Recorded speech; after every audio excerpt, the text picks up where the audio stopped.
早晨。It's good to be here. 好開心我今日可以喺度。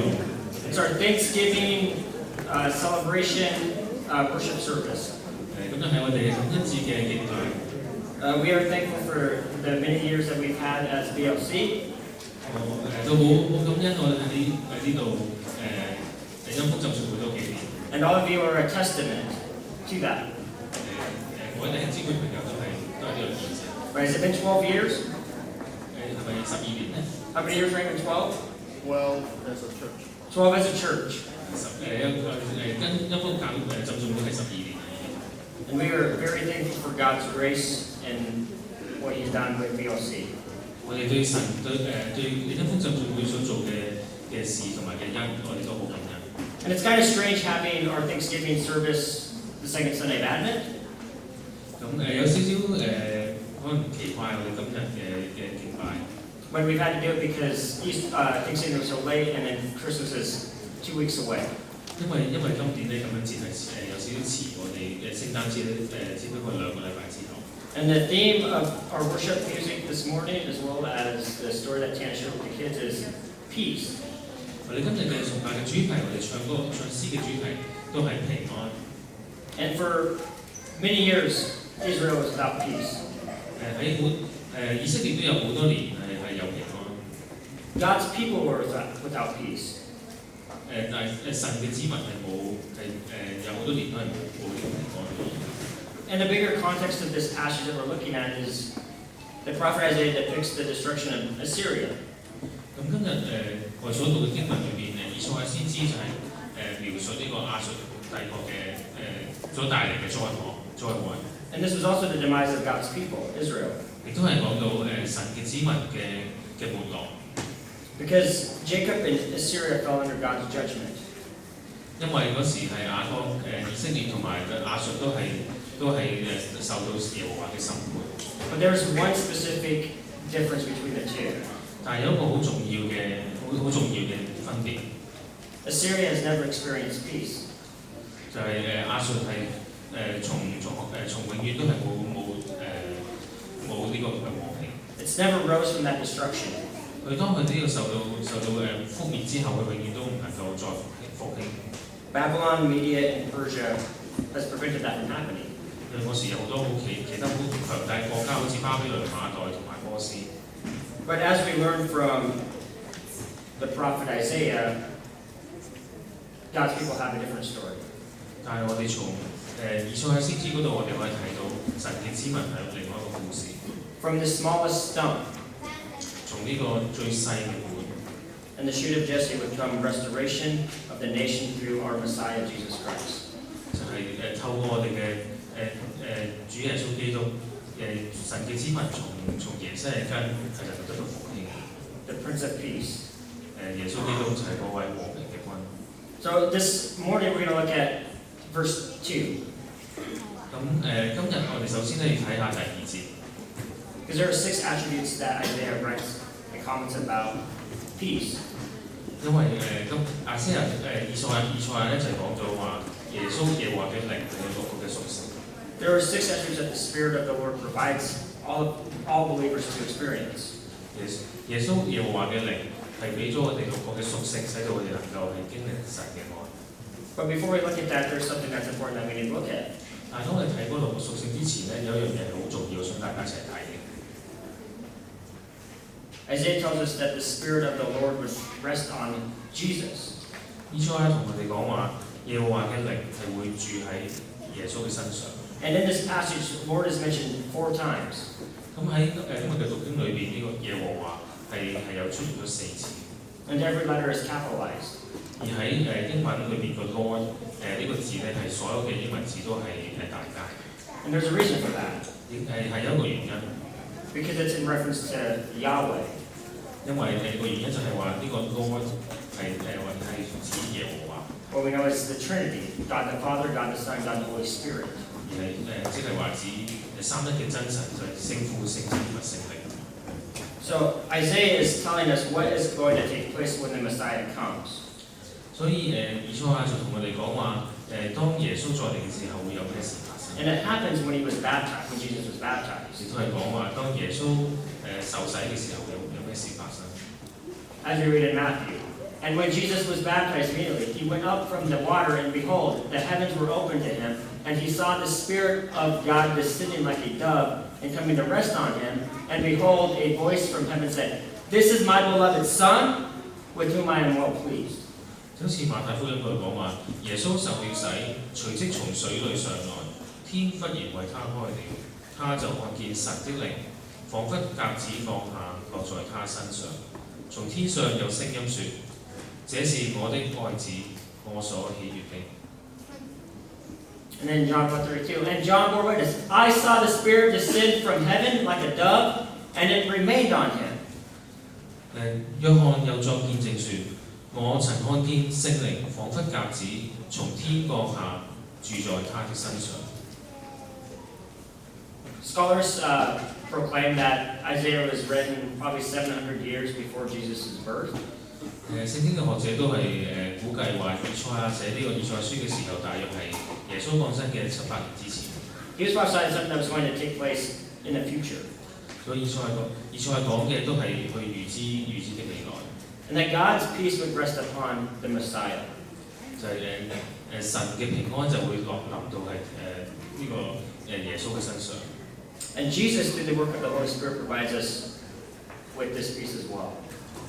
耶穌亦都係透過神嘅靈去做神嘅工作。 It says the spirit of wisdom and understanding. 就係呢個智慧同埋聰明。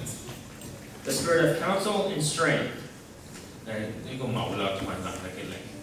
And the spirit of knowledge and the fear of the Lord. 亦係呢個知識嘅靈同埋敬畏耶和華。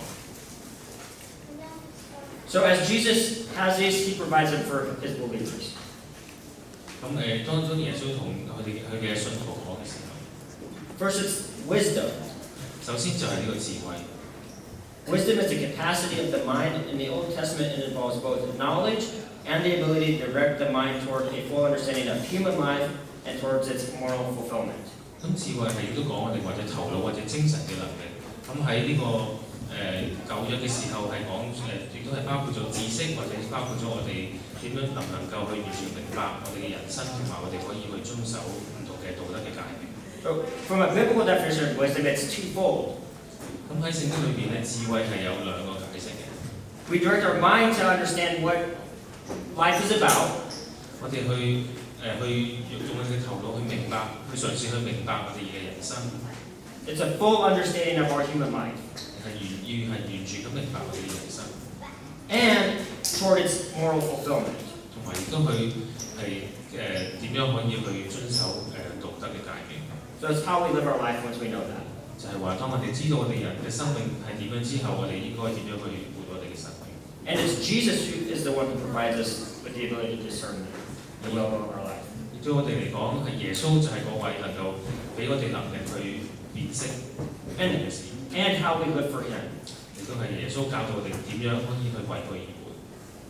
It's not how our culture defines or views what wisdom is. 而唔係話我哋而家嘅環境，我哋嘅文化係教導我哋咩係智慧。Because it's not how much you know. 因為我哋嘅文化教導我哋要係識好多嘅嘢。Rather, it's how much you know, but then how do you apply that to your life? 但係唔係淨係咁，我哋要識幾多嘢，而係話我哋點樣可以去應用我哋生命上。And it's how we apply it and live it for Jesus. 亦都係我哋點樣可以去為耶穌而活。And secondly, he says understanding. 第二個就係聰明。So Jesus provides us with understanding His will and purpose for us. 有聰明，我哋就可以明白耶穌俾我哋嘅旨意同埋我哋嘅目的。So when we're trying to figure out what God is doing, 咁好多時我哋都可想了解神想做啲乜嘢。we can ask Him, 我哋可以去尋求，我哋可以問佢。God, what is going on in my life now? Why is this happening? 我哋可以直接咁問神話，點解我而家所遇到咁多嘅事，我而家嘅生命點解係咁樣咧？ And He provides us with answers. 咁佢哋會俾啲答案。 For you students, as you achieve academic success and move on to college. 或者可能對年青人嚟講，可能你哋都讀書都好好，亦都準備係準備去讀大學。And I'm assuming most of you parents already have an idea of where you want your kids to go to college. 咁我諗對好多嘅父母嚟講，你哋可能都已經係有自己嘅心意，想自己仔女去邊度讀書。And you want to encourage your kids to get good grades. 你亦都想鼓勵你嘅子女去讀考試考好啲，攞好啲嘅分數。To prepare them for college. 咁使到咧佢哋可以能夠入啲好啲嘅大學。And as their freshman, sophomore, junior approach, 咁當佢讀大學1年、2年、3年嘅時候， my hope is that you ask them also to pray. God, where do you want me to go? 同時當佢哋讀緊大學嘅時候，又都鼓勵你哋，希望能夠鼓勵佢哋，你嘅子女係向神去祈禱。God, what is your will for my life as I move on? 去問神，佢下一步應該係點做咧？去問神，去神對俾佢哋嘅旨意係乜嘢咧？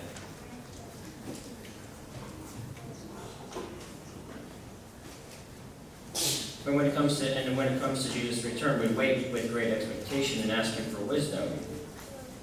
如果我哋係等待再嚟嘅時候，咁我哋耶穌再嚟嘅時候，我哋都係向神問神去有得到呢個聰明呢個智慧。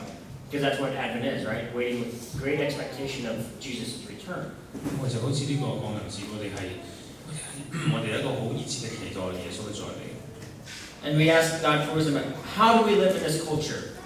我哋都應該問神，我哋喺而家呢個環境、呢個文化裏邊，我哋應該點樣去生活咧？ How do we live in the Bellevue area, the Seattle area, the Northwest when they're anti-God? 我哋喺西雅圖，我哋喺 Bellevue 呢個地區裏面都係非常之反對神。我哋點樣可以去生活咧？ When you hear often, I don't believe in God. 我哋可能聽到好多人都係講我唔信神嘅。 There is no God. 根本都冇神。 There's no moral compass of how they live their life. 可能對好多人嚟講都冇一個道德嘅標準去點樣去生活。 God, I need your understanding. I need your wisdom. 神，我哋真係好需要你嘅智慧，好需要你嘅聰明。 To live for you. 去為到你而活。 When people around them are living for themselves. 就算我哋周圍嘅人都係為咗佢哋自己而活。 See, understanding is also defined as discernment. 而呢個聰明亦都可以解釋為呢個有辨別嘅能力。 So with peace, Jesus gives us the ability to respond according to His will in our life as well. 耶穌亦都係透過平安，亦都俾咗我哋能力，可以點樣去為佢而活。 So how do we respond to circumstances in our life according to what Jesus provides us with? 咁當我哋喺生命裏邊遇到好多嘅唔同嘅事，好多反對嘅聲音嘅時候，我哋應該點樣回應咧？ See, these first two are important when it comes to peace because with wisdom and understanding, we can be at peace. 咁智慧同埋聰明如果我哋有的話，我哋都可以有平安。 Because without wisdom or understanding, life can seem chaotic and unbalanced. 因為如果冇咗呢兩樣嘢，我哋嘅生命可能都係非常之覺得會好混亂，或者失去咗平衡。 And then fear and anxiety can stream in. 咁我哋就慢慢，我哋就會開始有憂慮或者有呢個恐懼。 Or confusion because we don't understand what's going on. 或者甚至我哋會覺得好混亂，因為都唔明白我哋嘅生命係發生緊咩事。 Because I don't understand why a parent would tell their child who's a boy that they're a girl. 因為我到而家都唔明白點解有啲男仔嘅父母同佢哋嘅仔講話，我哋可以係女仔都冇問題。 That makes no sense to me whatsoever. 對我嚟講係一啲完全係唔能夠明白。 Or when a man wants to dress as a woman. 或者當男人係着到一個好似女人嘅時候。 We have one of the biggest areas where drag queen is very popular. Drag queen, like men dressed as women and putting on a show. 我喺我嘅住嘅地方嗰度咧，有個好大嘅社區咧，係好多人都係男人着到一個女人咁樣。 I don't understand it. 我都完全明白。 It makes no sense to me. 對我嚟講係真係超過我嘅想像。 It makes no sense to me that you can be a boy at one moment and then another moment you can say I'm a girl. 因為我唔明白點解可以你根本係男仔，但跟住即刻你就可以話我自己係女仔咧。 It makes no sense to me that a man wants to sleep with another man, or vice versa, a woman wants to sleep with another woman. 對我嚟講都好唔明白點解可以男人可以同男人一齊，而女人亦都可以同女人一齊。But yet we live in a culture that says that's how you live how you want to live. 但係呢個就係我哋而家住緊嘅文化教導緊我哋嘅嘢，我哋中意點做就點做。This is the culture we live in. 呢個就係我哋活喺嘅文化裏邊。And we have the ability to have wisdom and understanding from God. 但係我哋係可以從神裏邊可以有智慧同埋有聰明。And as you parents, as you're raising your kids and experiencing those situations, you can sit there and explain to them biblical ways of life. 所以如果你係父母的話，當你嘅仔女可能見到啲問題嘅時候，你都可以有機會去同佢哋解釋。The moral compass of God. 去用呢個神嘅道德嘅標準去解釋。But what we can't do is avoid them. 但係我哋唯一我哋唔可以做嘅嘢就係我哋唔可以逃避。It's not to talk about it. 我哋唔可以唔講呢啲嘢。Because they're happening in our neighborhoods. 因為呢啲嘢就喺我哋嘅身邊發生緊。At the swimming pools. 可能係我哋嘅游泳池。Schools. 喺呢個學校。It's all around us. 喺我哋周圍都發生緊。And yet we can ask God for discernment and wisdom and understanding in order to address those situations. 我哋可以就係問神去攞呢個智慧同埋聰明去面對呢啲問題。And then Isaiah goes on and says that Jesus was going to have the spirit of counsel and strength. 跟住以賽亞就講到話係謀略同埋能力嘅靈。Counsel is the spirit of advice. 謀略就係可以話係一個俾建議或者俾祝福嘅靈。With Jesus' help and the guidance of the Spirit, we can come along someone, a brother and sister, and give them advice about a plan or something that's going on. 我哋可以係依靠住耶穌嘅能力，我哋可以當弟兄姊妹有問題嘅時候，我哋可以俾佢呢啲意見。There's a big decision that needs to be made. 可能當有啲好重要嘅決定你要做嘅時候， They may come and ask you for guidance and advice. 可能佢哋會嚟到你面前問你嘅建議或者問你嘅指引。Should I take this promotion? 我應唔應該去我老細俾我升職，我應唔應該去接受咧？ Should I look for another company to work for? 我應唔應該去揾第份工咧？ And they can use you as a sounding board. 佢亦都可以用你呢一個係聽你嘅建議。They may come to you and express personal feelings about things that are going on in their life that are emotional and hard. 或者可能佢哋亦都會嚟到你面前同你講，可能佢講話佢生命裏面好多嘅唔好嘅事。And there are times that you can provide immediate response. 有時可能你會即刻俾一啲意見或者俾啲回應佢哋。And then there may be times where you say, you know, I need some time to think about this and pray about this, and then I can come back and talk to you more about it. 有時你亦都可以同佢哋講話，俾啲時間等我去向神去禱告，等我去俾一個更加好嘅答案你。So the spirit of counsel is important. 所以呢個係謀略或者係呢個忠告建議嘅靈係好重要。Because what counsel does is it creates peace in someone else when they may be anxious about something. 因為當呢個靈係好重要嘅，係因為當其他人係有呢個焦慮嘅時候，你可以俾到平安。Might, also known as power. 能力或者係力量。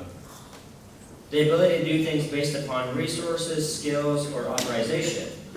即係話你可以透過你自己嘅能力嘅才能或者係權力去所做到嘅嘢。So our authorization is Jesus.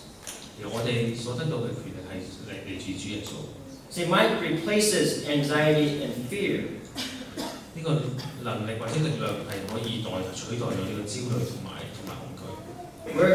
We need to be able to assess the situations in our life and make decisions based upon the power of God in us. 因為喺我哋嘅生命上面，好多時我哋都要能夠做出唔同嘅評估，我哋都係應該係要靠神俾我哋嘅力量去作呢個決定。The strength of God. 係神嘅能力。The power that overcomes the weaknesses of our flesh. 因為有咗神嘅力量，我哋就可以克服我哋肉體上嘅軟弱。So currently, Ken and I live in Des Moines, Washington.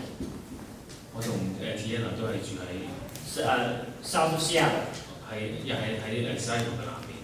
And in the past few months, there's been break-ins in many homes. 咁喺呢幾個月裏面咧，都好多人去可能發生啲爆竊。There's a neighborhood app that tells us that people express, hey, my car is broken into, my house is broken into, all these things are going on. 喺個電話上面有個 app 咧，都喺度講到話，可以講話我喺呢度，我住嘅附近邊度有爆竊啊，邊度有俾人搶嘢咁樣。And that can create some fear. 咁呢樣嘢絕對係可以令到我哋有恐懼。Oh, is somebody breaking our house? 會唔會話我哋係下一個嘅受害者咧？ When you go to bed at night, make sure all the doors are locked, make sure everything is secure, going to sleep and just hoping nobody tries to break a window and come in. 咁每晚當我哋瞓覺之前，我哋都係去檢查每道窗每道門係咪有鎖到，我哋亦都但係咁樣做，我哋都會繼續有呢個唔同嘅焦慮。During the day, 咁日頭嘅 this 時 last 候， summer, someone knocked on someone's door. 咁可能喺日頭嘅時候有人係敲門， A young gal opened it. 咁一個好後生嘅女仔就開門啦。She was shocked, and all the stuff was stolen. 咁當佢翻屋企嘅時候就好驚奇咁發覺所有嘅嘢都俾人偷晒。Creates more fear in the community and people around us. 咁呢啲唔同嘅事都令到我哋嘅社區，我哋周圍嘅人都係感到恐懼。The difference that we have as believers, that people who don't, is that we can find security in Jesus. 但係對我哋嚟講，我哋係信耶穌嘅，我哋係有個唔同，就係我哋可以從神裏邊去得到呢個安全。I can pray, God, protect our home. 可以向神禱告，希望神能夠保護我哋嘅屋企。God, protect my family from harm. 神係希望能夠保護我嘅家人。Lord, I need your strength to get through this. 神啊，我需要你嘅能力，我哋嘅力量去做到呢啲事。But there are other things that our flesh is weak. 但係亦都有其他嘅嘢係我哋肉體上面有軟弱嘅。Anxiety is a big one. 有唔同嘅焦慮啦。God, please help me not be an anxious person. 主啊，希望能夠可唔可以令到使到我唔係一個焦慮嘅人咧？ God, please help me not be a person who worries all the time. 亦都希望能夠可唔可以使到每樣嘢都會憂慮咧？ Lord, I need help with my anger. I've been told that I'm an angry person. I act angry sometimes. 神啊，好多人都同我講話，我有時係會好憤怒嘅一個好容易發嬲嘅人，希望能夠使到我控制我嘅憤怒啦。I need your strength, Lord. 主啊，我需要你嘅能力。Lord, help me fight temptation when temptation comes about. 我哋都可以祈禱話，主啊，我哋當有誘惑嘅時候，我哋能夠有力量去對抗。I may be tempted to lie, 我可能好容易就會講大話， tempted to cheat. 好容易去做啲唔好嘅事。I need your help, Lord. 主啊，我需要你嘅幫助。Lord, I need help to love other people.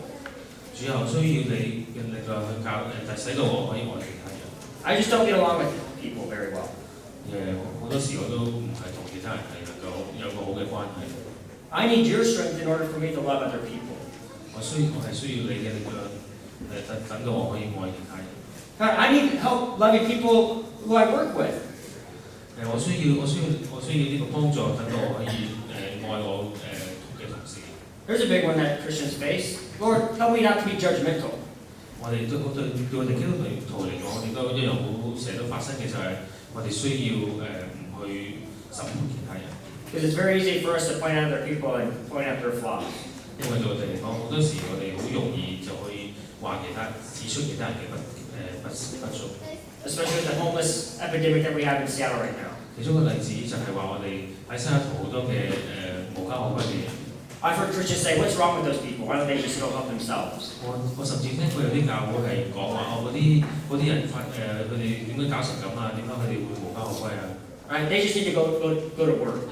佢哋應該去揾工做啦。點解要依靠其他人 Right? Why would they dress that way?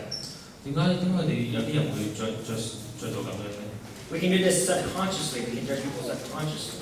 我哋可能喺潛意識上邊都已經係去審判其他人。Right? They just don't fit our standard of how they should walk. 我哋可能會覺得其他人達唔到我哋自己嘅標準。There are many ways that we need help. 對我哋嚟講，我哋有好多嘢都需要幫助。There are many variety of ways that we need God's strength. 我哋好多方面都係需要神嘅力量去幫助。I mean, Paul wrote about it in 2 Corinthians 2:19. Or 12:9, excuse me. But he said to me, my grace is sufficient for you, for my power is made perfect in weakness. Therefore, I will boast all the more gladly of my weaknesses, so that the power of Christ may rest upon me. 就好似使徒保羅講話，他對我說：我的恩典夠你用的，因為我的能力是在人的軟弱上而得以完全。所以我更喜歡誇自己的軟弱，好叫基督的能力服你。So as we read this verse and look at it, Paul is willing to say, I will boast about my weaknesses. Are you willing to boast about your weaknesses? 佢好似保羅咁樣話，佢係喜歡誇自己嘅軟弱，咁我哋大家咧。Are you willing to go to a brother and sister and say, hey, this is where I'm weak, I need prayer? 大家願意走到去弟兄姊妹嘅面前，同佢哋講話，呢個係我嘅弱點，你希望能夠為我祈禱咧。In order for Christ's power to rest upon you. 咁為咗能夠使基督嘅能力能夠臨到我哋嘅身上。And the spirit of knowledge and fear of the Lord. 最後亦都係知識同埋敬畏耶和華嘅靈。Knowledge, observation and recognition of objects within the range of one's senses, an acquaintance of a personal nature which includes a response of the knower. 其中一個知識嘅解釋咧，可以話係喺我哋嘅感官裏面，我哋可以能夠觀察同埋認識我哋身邊嘅人同埋身邊嘅事，亦都係我哋認識我哋人嘅本性同埋認識我哋嘅造物主。This is in response to us knowing God, Yahweh. 呢個就係叫我哋要認識我哋回應我哋嘅神耶和華。Do you know your Lord? 你知唔知道你嘅神你嘅主咧？ It's important for every believer to build upon their relationship with Yahweh. 對每一個信徒嚟講，都係非常嘅重要。我哋要去同神建立關係。We are giving the knowledge of Jesus and the Spirit to know God. 耶穌係透過靈去俾我哋智慧同埋認識。And we can know God in a variety of ways. 我哋可以係用唔同嘅方法去認識神，更加認識神。Through prayer, 禱告。God teach me. 神啊，希望能夠教導我。I want to know you more, God. 希望能夠更加認識你。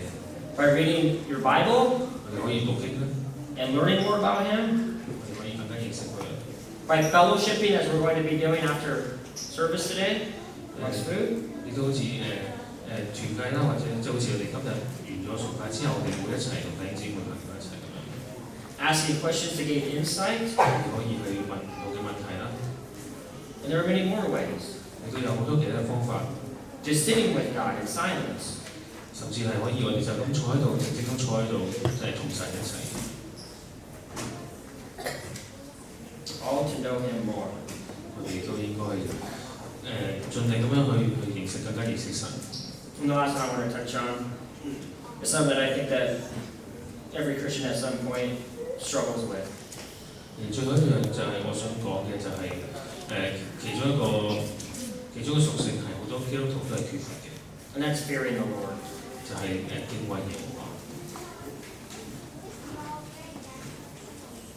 The English word for fear denotes dread or terror. 喺呢個英文字可能較為普遍嘅解釋就係話好驚恐、好恐懼。For example, a fear of spiders. How many of you are afraid of spiders? 就好似話你呢度邊個驚蜘蛛㗎 Spiders? Yeah, you don't like spiders, right?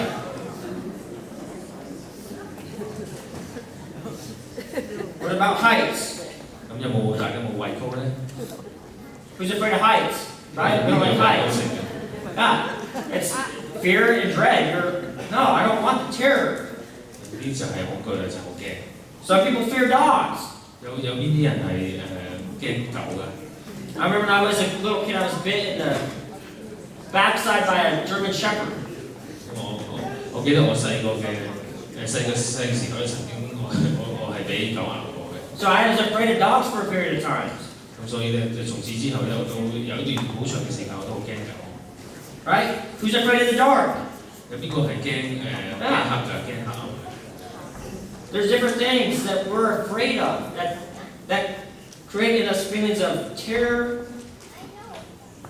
and dread. 有好多嘢我哋都係好唔中意或者驚嘅，使到我哋係會感到唔同嘅恐懼。But this isn't the biblical definition of fear here. 但係聖經嘅解釋唔係講呢樣嘢， The biblical is much deeper. 而聖經所講嘅係更加深入嘅。 It's an awe-inspiring reverence of God. 聖經所講嘅就係話我哋要係一個對神一個敬畏同一個好深嘅敬仰。 It's knowing that God is in complete control and is all powerful.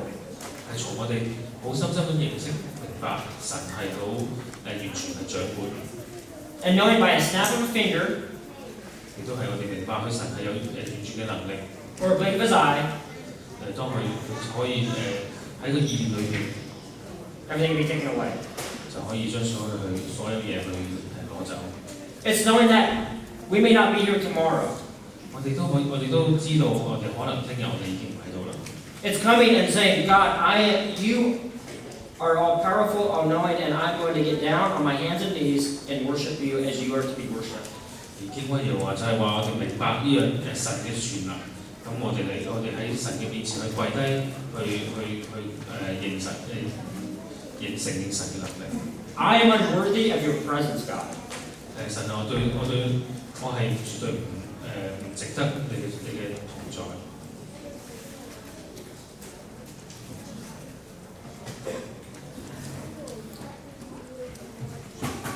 The fear of the Lord is the beginning of knowledge.